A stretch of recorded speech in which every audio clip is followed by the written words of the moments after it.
everyone. I am Suraj Joshi, an ENT surgeon in Belgaum. Today I am going to talk about COVID and the ENT perspective of the preventive aspects that we should take and adhere to so that COVID doesn't come to us and our loved ones. Friends, COVID is a viral flu and we really don't have to panic about it, but we have to be careful. So be careful and not careless. So being careful means what? Since it is a very contagious viral infection, the spread is very fast and it goes through a large population. So we have to be careful so that we as an individual level and at our family, friends and the society at large, we can stop the spread of COVID. So please don't panic, be alert, be careful. And there are a few tips which I would like to tell you now, which you should use them in your day-to-day life so that we prevent the infection to ourselves and our loved ones. So friends, as an ENT surgeon, I come across a lot of people with ear, nose, throat problems and which are very similar to ones that we see in COVID. So I would just highlight a few things about the route of entry of this COVID infection is through the nose and through the throat. So our entry points, if are sealed properly and taken good care, we can definitely prevent the spread of COVID coming to us and from us to our family members.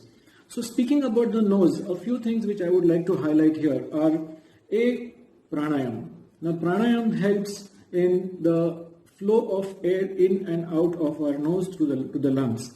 And 2 or 3 exercises which are extremely important is one Anulom, Vinulom, Omkar and Bhramari.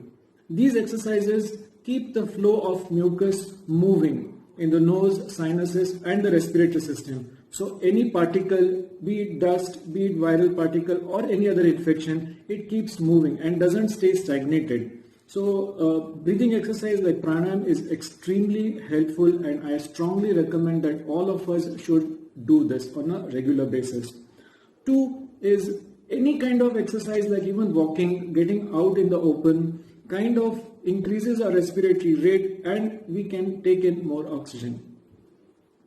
3. Neti, which is also part of Ayurveda, which has been taught to us since many years, is we put water from one side and get out from the other side, or even simple nasal wash or douche is possible. Where even if you're not used to a neti pot, you can use simple drops of saline, put it in the nose on both sides and just clean the nose, and that really hydrates the nose, keeps the mucus soft and sees to it that there's no stagnation, because stagnation is the cause of all infections in our nose and throat systems. So simple pranayam and neti or jalaneti is a very effective way to keep our nasal hygiene in good order. It's like washing our hands with water, so we wash our nose with plain water or saline water.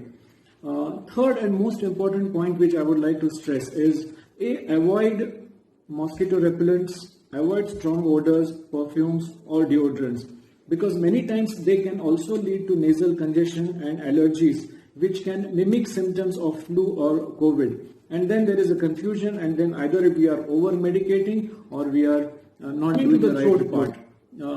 Throat typically is for food entry. So like how it is being told all over the media that washing hands is the one of the most important factors to avoid infections when we travel out and all, when we eat, after we come back home. It takes care that we have clean hands and clean food and healthy food, which prevents viral infections getting into our system.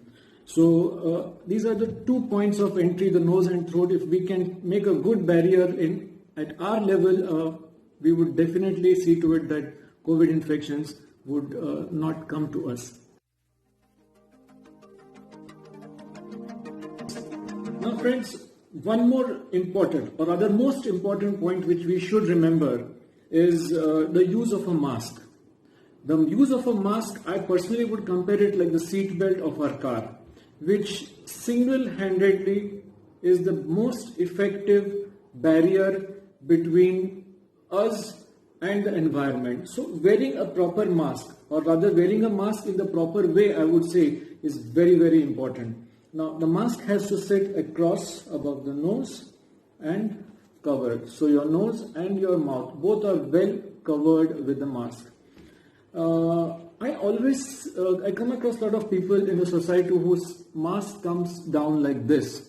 They wear the mask like this and they move around everywhere. Now what happens is this portion of the mask is what is exposed to the environment, and this, when you put it like this, it is the closest to your nose and throat. So this is a cause of concern, and rather than doing good, it typically might do more harm to us. So please wear a mask, and a mask should be properly worn, covering the nose and the mouth.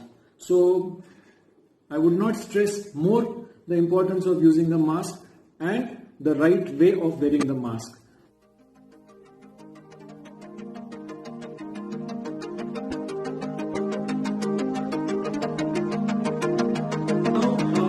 As an ENT surgeon, again, a lot of patients come to me with symptoms like cough, cold, headache, fever. Now, they are all typical flu-like symptoms.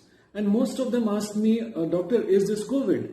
And everyone with these symptoms, I would not recommend them to get a COVID test done. A, it is not possible. And B, I would not recommend either. But what do we do in that case then? What I would recommend is A, take treatment from your family doctor, start the treatment. B, wear a mask. From the day you feel you have any symptom of flu, wear a mask. Now this mask should be worn 24 hours. Even at home, you are supposed to wear this mask. Isolate yourself in a room which is a little well ventilated.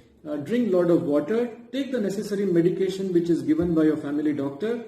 And I would say by 3 or 4 days of time, you should either feel better or your symptoms should persist or increase.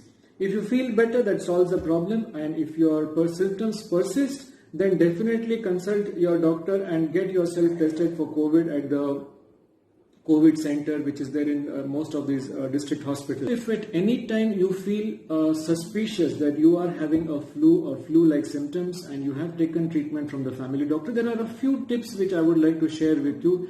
A, wear a mask even at home and isolate yourself from rest of the family. 2, I would also recommend that your family stays a little isolated, because if you are symptomatic, I don't want the family to be like asymptomatic carriers, and they should not be a reason of spread of the infection. So along with you, I would also recommend that your family stay isolated, and so please don't panic. Don't panic for yourself, your family members, and don't spread panic or any kind of misinformation that you receive these days from social media. So keep yourself calm, have a positive attitude. There's no reason to worry. It is a simple flu. Some basic care in terms of good hygiene, good air that you breathe, and drink a lot of water. Hydration is necessary for our body. Stay safe, stay healthy, be positive, and I'm sure all of us will come out of this crisis soon. So all the very best to everyone.